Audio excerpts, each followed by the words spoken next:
Good morning. Today we are celebrating rainy day. Rain అంటే తెలుసా మీకు?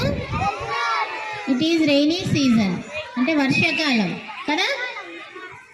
వర్షం అంటే ఎంతమందికి ఇష్టం? Rise your hand. అందరికి ఇష్టం కదా? అవునా? ఎందుకు ఇష్టం? వర్షంలో తడిచొచ్చాను కదా, తడుస్తారా మీరంతా?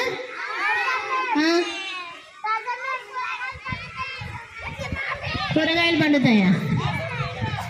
వర్షం అంటే అందరికి ఇష్టమే, ఎందుకంటే వర్షంలో తడవచ్చు, ఆడుకోవచ్చు కదా. నీళ్ళలో తడవాలని చాలామందికి ఇష్టం ఉంటుంది.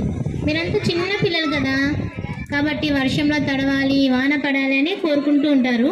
కానీ వర్షం ఎందుకంటే మనకి వర్షం వల్ల పంటలు పండుతాయి. అవునా? పంటలు పండితే మనకి ఏమవుతుంది? ఫుడ్ వస్తుంది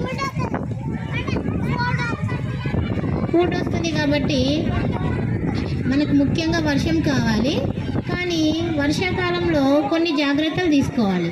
వర్షం లేకుంటే మనకు జీవితం ఉండదు, కాబట్టి వర్షం ఖచ్చితంగా రావాలి. కొన్ని జాగ్రత్తలు తీసుకోవాలి. ఏం చేయాలి? వర్షంలో తడవకూడదు. తడిస్తే ఏమవుతుంది? జలుబు వస్తుంది. జలుబు వస్తే జ్వరం వస్తుంది కదా. అందుకే వర్షంలో తడవకూడదు. అట్లాగే చాలామంది ఏం చేస్తారు? వర్షంలో మొబైల్ మాట్లాడుతుంటారు. అవునా?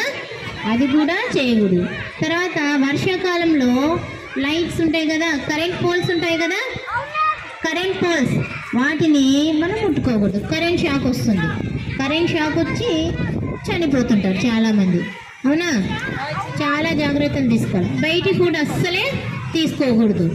బయట ఫుడ్ తీసుకుంటే ఏమవుతుంది? మళ్ళీ అనారోగ్యం వస్తుంది. కాబట్టి బయట ఫుడ్ తినకూడదు. మస్కిటోస్ రాకుండా ఇంటికంతా జాగ్రత్త తీసుకోవాలి. మస్కిటో కాయిల్స్ తీసుకోవాలి. వర్షాకాలంలో నీరు నిల్వ ఉన్న చోట అంతా ఏమవుతుంది? మస్కిటోస్ వస్తాయన్నమాట.